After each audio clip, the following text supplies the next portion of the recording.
दोस्तों इस वीडियो के अंदर हम लोग जानने वाले हैं ब्रह्मांड के बारे में, यानी यूनिवर्स। ब्रह्मांड क्या है और इसकी उत्पत्ति कैसी हुई। एक्चुअली पृथ्वी प्रकृति की एक बहुत ही खूबसूरत रचना है जहां जीवन मौजूद है, लेकिन ब्रह्मांड को देखा जाए तो पृथ्वी एक कण से भी छोटी है जो इस ब्रह्मांड में शामिल है। ब्रह्मांड रहस्य से भरी हुई एक अनसुलझी पहेली है जिसे सुलझाने का प्रयास खगोलविद लगातार कर रहे हैं। वे काफी हद तक इसमें कामयाब भी हुए हैं, जिसकी बदौलत हम ब्रह्मांड क्या है और ब्रह्मांड की उत्पत्ति कैसे हुई जैसे सवालों का जवाब जान सकते हैं। आज के इस वीडियो के अंदर हम लोग ब्रह्मांड के बारे में ही बात करेंगे और जानेंगे कि आखिर में ब्रह्मांड कैसे बना, साथ ही ब्रह्मांड किससे बना है और कितना बड़ा है, जैसे सवालों के जवाब के बारे में भी हम लोग जानेंगे समझेंगे। बस वीडियो के साथ लास्ट तक बने रहें, बहुत इंटरेस्टिंग वीडियो होने वाली है। सबसे पहले हम लोग जानते हैं कि ब्रह्मांड एक्चुअली क्या है। तो ये वीडियो थोड़ी सी बड़ी हो सकती है, लेकिन वीडियो बहुत ही ज्यादा इंफॉर्मेटिव है, लास्ट तक जरूर बने रहें, बहुत कुछ समझने को मिलेगा। तो आइए सबसे पहले समझते हैं कि ब्रह्मांड क्या है। तो ब्रह्मांड सब कुछ है, जहां आप, हम, हमारी पृथ्वी, सूर्य, तारे और आकाश सब कुछ इसमें शामिल हैं। ब्रह्मांड में पूरा अंतरिक्ष और वो सारे पदार्थ और ऊर्जा जो अंतरिक्ष में शामिल है सब मौजूद है। इसमें समय भी शामिल है। सुनने में भले ही ब्रह्मांड दूर लगता है, लेकिन असल में यह हमसे केवल कुछ ही किलोमीटर दूर है, यानी कि करीब करीब 100 किलोमीटर दूर है। इसे बाहरी अंतरिक्ष भी कहा जाता है। चाहे हम चल रहे हों, सो रहे हों या फिर कुछ खा पी रहे हों, यह बाहरी अंतरिक्ष हमसे केवल कुछ ही दूर ऊपर है। केवल ऊपर ही नहीं बल्कि हमारे पैरों के नीचे भी है, जिसकी दूरी हमसे लगभग 12,800 किलोमीटर है। यानी पृथ्वी की विपरीत दिशा में, जहां बाहरी अंतरिक्ष का असीमित खालीपन और हानिकारक रेडिएशन छुपे हैं। तकनीकी रूप से देखा जाए हम फिलहाल अंतरिक्ष में ही मौजूद हैं। इंसान बाहरी अंतरिक्ष को पृथ्वी से अलग समझता है, जैसे हम यहाँ हैं और वह वहाँ, लेकिन वास्तव में पृथ्वी भी एक ग्रह है और यह दूसरे ग्रहों की तरह ही ब्रह्मांड के भाग अंतरिक्ष में मौजूद है, यानी यह भी ब्रह्मांड का हिस्सा ही है, अलग नहीं है। अब हम बात करते हैं कि ब्रह्मांड की उत्पत्ति कैसे हुई या फिर ब्रह्मांड बना कैसे। तो एक्चुअली ब्रह्मांड के इतिहास और विस्तार को बिग बैंग मॉडल के तौर पर व्यापक रूप से स्वीकार किया जाता है, जो बताया जाता है कि ब्रह्मांड की शुरुआत लगभग 13.7 अरब वर्ष पहले एक गर्म सघन बिंदु के रूप में हुई थी। बिग बैंग सिद्धांत अंतरिक्ष में कोई विस्फोट नहीं था, जैसा कि सिद्धांत के नाम में सुझाया गया है, बल्कि शोधकर्ताओं के अनुसार यह ब्रह्मांड में हर जगह अंतरिक्ष की उपस्थिति थी। इससे पहले ब्रह्मांड में क्या घटना हुई, इसको लेकर ब्रह्मांड वैज्ञानिक अनिश्चित हैं, लेकिन जटिल मिशनों, भू आधारित टेलीस्कोप और जटिल गणनाओं के साथ वैज्ञानिक शुरुआती ब्रह्मांड का स्पष्ट चित्र बनाने पर काम कर रहे हैं। इसके लिए सबसे ज्यादा अहम जानकारी कॉस्मिक माइक्रोवेव बैकग्राउंड के ऑब्जर्वेशन से आती है, जिसमें बिग बैंग से बचे प्रकाश और विकिरण की उत्तरदीप्ति होती है। बिग बैंग का यह अवशेष ब्रह्मांड में फैला हुआ है, जिसे माइक्रोवेव डिटेक्टर्स की मदद से देखा जा सकता है। यह वैज्ञानिकों को शुरुआती ब्रह्मांड से जुड़े सुराग को जोड़ने में मदद करता है। इसके अलावा अगर हम बात करें तो वर्ष 2021 में नासा ने कॉस्मिक माइक्रोवेव बैकग्राउंड से विकिरण को मापकर प्रारंभिक ब्रह्मांड में मौजूद स्थितियों का अध्ययन करने के लिए विल्किंसन माइक्रोवेव एनिसोट्रॉपी प्रोब यानी WMAP मिशन की शुरुआत की। अन्य खोजों के बीच WMAP ब्रह्मांड की उम्र का पता लगाने में सक्षम था, जो लगभग 13.7 अरब वर्ष है। अपनी युवावस्था में ब्रह्मांड ने एक अविश्वसनीय विकास गति प्राप्त की। विस्तार के इस विस्फोट के दौरान, जिसे इन्फ्लेशन कहा जाता है, ब्रह्मांड तेजी से बढ़ा और कम से कम 90 गुना आकार में बड़ा हो गया। ब्रह्मांड का विस्तार होने लगा और जैसे जैसे विस्तार हो रहा था, यह ठंडा होता रहा और कम सघन हो गया। इन्फ्लेशन के बाद ब्रह्मांड लगातार बढ़ता रहा, लेकिन बहुत धीमी रफ्तार से। जैसे जैसे अंतरिक्ष का विस्तार हुआ, ब्रह्मांड निर्माण के 3 मिनट के भीतर हल्के रासायनिक तत्वों का निर्माण हुआ। ब्रह्मांड के विस्तार के साथ साथ तापमान ठंडा होता गया और प्रोटॉन और न्यूट्रॉन के टकराने से ड्यूटेरियम का निर्माण हुआ, जो हाइड्रोजन का समस्थानिक है।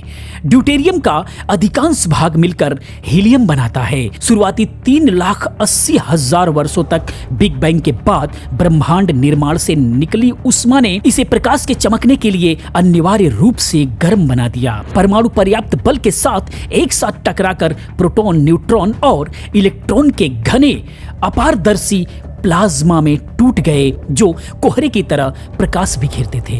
बिग बैंग के लगभग 3,80,000 वर्षों के बाद इलेक्ट्रॉनों के लिए नाभिक से जुड़कर न्यूट्रल परमाणु के लिए पदार्थ पर्याप्त रूप से ठंडा हो गए। इस चरण को रिकॉम्बिनेशन के नाम से जाना जाता है और मुक्त इलेक्ट्रॉन के अवशोषण के कारण ब्रह्मांड पारदर्शी हुआ। उस समय फैले प्रकाश जो आज कॉस्मिक माइक्रोवेव बैकग्राउंड से विकिरण के रूप में डिटेक्ट किया जा सकता है। यद्यपि रिकॉम्बिनेशन के युग के बाद सितारे और अन्य चमकीले वस्तुओं से पहले अंधकार की अवधि आई। लगभग 400 मिलियन वर्षों के बाद ब्रह्मांड अंधकार से बाहर आना शुरू हुआ। इस काल को एज ऑफ रियोनाइजेशन के नाम से जाना जाता है। यह माना जाता है कि गतिशील चरण आधे अरब वर्ष तक चला, लेकिन नए ऑब्जर्वेशन के आधार पर वैज्ञानिकों का मानना है कि रियोनाइजेशन की प्रक्रिया हमारी सोच से भी ज्यादा तेज से हुई। इस दौरान गैसों के गुच्छों ने कोलैप्स होकर शुरुआती तारे और आकाश गंगाओं का निर्माण किया। उस ऊर्जावान घटनाओं से निकली परावैज्ञानिक किरणों ने आसपास की अधिकांश तटस्थ हाइड्रोजन गैस को साफ और नष्ट कर दिया। रियोनाइजेशन की प्रक्रिया और धुंधली हाइड्रोजन गैस के सफाई ने ब्रह्मांड को परावैज्ञानिक प्रकाश के लिए पारदर्शी बना दिया। खगोलविद शुरुआती ब्रह्मांड के गुणों को समझने के लिए सबसे दूर दराज और पुरानी आकाश गंगाओं के लिए ब्रह्मांड की छानबीन करते हैं। इसी तरह के कॉस्मिक माइक्रोवेव बैकग्राउंड के अध्ययन से खगोलविद पहले की घटनाओं को जोड़ने के लिए पीछे की ओर काम कर सकते हैं। अब हम बात करते हैं सौर मंडल का निर्माण। बिग बैंग के लगभग 9 अरब वर्षों के बाद हमारे सौर मंडल के पैदा होने का अनुमान लगाया जाता है, जो इसे लगभग 4.6 अरब वर्ष पुराना बताता है। वर्तमान अनुमानों के अनुसार सूर्य हमारी आकाश गंगा में 100 अरब तारों में से एक है और गंगेय कोर से लगभग 25,000 प्रकाश वर्ष की परिक्रमा करता है। कई वैज्ञानिकों का मानना है कि सूर्य और हमारा बाकी सौर मंडल एक विशाल घूमते गैस और धूल के बादल से बना है, जिसे सौर निहारिका यानी सोलर नेबुला के नाम से जाना जाता है। गुरुत्वाकर्षण के कारण निहारिका कोलैप्स होकर तेजी से घूमने लगी और एक डिस्क के रूप में चपटी हो गई। इस चरण के दौरान सूर्य बनने के लिए अधिकांश सामग्री को केंद्र की ओर खींच लिया गया। अब हम बात करते हैं कि ब्रह्मांड किससे बना है। जैसा कि हम जान चुके हैं कि ब्रह्मांड में सभी ऊर्जा और पदार्थ शामिल हैं। ब्रह्मांड में देखे जा सकने वाले ज्यादातर पदार्थ हाइड्रोजन के अलग अलग परमाणुओं का रूप ले लेते हैं, जो केवल एक इलेक्ट्रॉन और एक प्रोटॉन से बना साधारण परमाणु तत्व है। यदि परमाणु में इलेक्ट्रॉन भी होता है तो यह ड्यूटेरियम कहलाता है। इलेक्ट्रॉन साझा करने वाले 2 या 2 से अधिक परमाणु एक अणु है। यदि आप कुछ टन कार्बन, सिलिका, ऑक्सीजन, बर्फ और कुछ धातुओं को एक साथ दबाते हैं तो यह क्षुद्र ग्रह बन जाता है। या आप 3,33,000 पृथ्वी द्रव्यमान के हाइड्रोजन और हीलियम को इकट्ठा करते हैं तो आपके पास सूर्य जैसा एक तारा हो जाता है। व्यवहारिकता के लिए इंसान पदार्थों के गुच्छों को उनकी विशेषताओं के आधार पर वर्गीकृत करते हैं। आकाश गंगाएं, तारा समूह, ग्रह, बौने ग्रह, चंद्रमा, वलय, धूमकेतु, उल्कापिंड, रैकून से ये सब पदार्थ के ग्रह हैं जिनकी विशेषताएं एक दूसरे से अलग हैं, लेकिन ये समान प्राकृतिक नियमों का पालन करते हैं। वैज्ञानिकों ने पदार्थ के उन गुच्छों का मिलान करना शुरू कर दिया है और जो आंकड़े सामने आए हैं वो बहुत हैरान कर देने वाले हैं। हमारी आकाश गंगा मिल्की वे में कम से कम 100 अरब तारे हैं और देखे जा सकने वाले ब्रह्मांड में लगभग 100 अरब आकाश गंगाएं हैं। यदि सभी आकाश गंगाएं एक ही आकार की होती हैं तो देखे जा सकने वाले ब्रह्मांड में 10,000 अरब या 10 सेक्सटिलियन तारे हो सकते हैं। वैज्ञानिकों के अनुसार ब्रह्मांड में पदार्थ और ऊर्जा का एक गुच्छा भी है जिसे हम प्रत्यक्ष रूप से देख नहीं पाते। सभी तारे, ग्रह, धूमकेतु, ब्लैक होल्स इत्यादि मिलकर ब्रह्मांड में 5% से भी कम सामग्री का प्रतिनिधित्व करते हैं। बाकी बचा हुआ 27% डार्क मैटर है और 68% डार्क एनर्जी है। इनमें से किसी को भी दूर से समझा नहीं जा सकता। ब्रह्मांड जिसे हम समझते हैं काम नहीं करेगा यदि डार्क मैटर और डार्क एनर्जी मौजूद ना हो।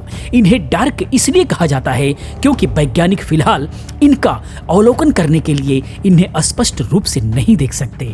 अब हम बात करते हैं कि ब्रह्मांड इतना बड़ा है। दिखने वाला ब्रह्मांड यानी ऑब्जर्वेबल यूनिवर्स का आकार 28.5 गीगा पार्सेक्स है, यानी लगभग 93 अरब प्रकाश वर्ष, साधारण भाषा में 93,000 करोड़ प्रकाश वर्ष। इसमें करीब 14.26 गीगा पार्सेक्स यानी कि 4650 करोड़ प्रकाश वर्ष को वैज्ञानिक देख चुके हैं। नासा ने इस ऑब्जर्वेबल यूनिवर्स की एक तस्वीर तैयार की है जिसे दुनिया के स्पेस टेलीस्कोप, रेडियो टेलीस्कोप की मदद से तैयार किया गया है। अब हम बात कर लेते हैं लास्ट में कि ब्रह्मांड की उत्पत्ति का सिद्धांत क्या है। वैसे तो ब्रह्मांड की उत्पत्ति को लेकर कई सारे सिद्धांत प्रचलित हैं, लेकिन सबसे ज्यादा प्रचलित एवं मान्य सिद्धांत बिग बैंग सिद्धांत है। इसे विस्तारित ब्रह्मांड परिकल्पना के नाम से भी जाना जाता है। दोस्तों, ये वीडियो इन्फॉर्मेशन आपको कैसा लगा प्लीज आप कमेंट में जरूर बताएं। इसी प्रकार की बहुत सारी वीडियोस को देखने के लिए, समझने के लिए चैनल को सब्सक्राइब करें, चैनल के साथ बने रहें, क्योंकि इस टाइप की वीडियोस मैं हमेशा लेकर के आता रहता हूं। मैं मिलता हूं नेक्स्ट किसी और अच्छी इन्फॉर्मेटिव वीडियो के साथ में। पूरी वीडियो देखने के लिए आपका बहुत बहुत धन्यवाद।